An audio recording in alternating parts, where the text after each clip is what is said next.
أول مباراة لميسي وكرة جول، كرة جول، الهدف الأول ميشيل ديلغادو. الهلال بنوره يسجل حضوره ويسعد جمهوره.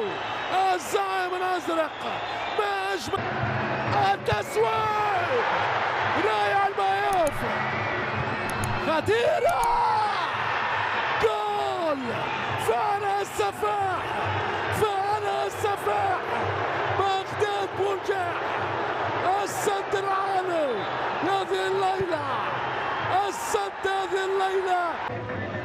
عفيف بالراس، خطيرة، والهدف الثاني، الهدف الثاني لفريق السد القطري. هدف غدار، هدف غدار منذ بداية المشوار.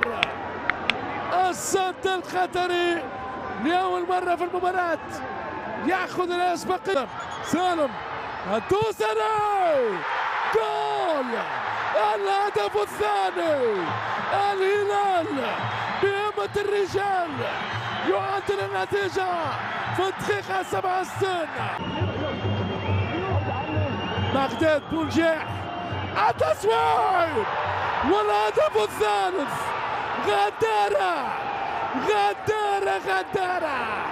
هذا هو فريق السد القطري في الوقت القاتل، يغارد عبد الله المعيوف ويعطي الأسبقية.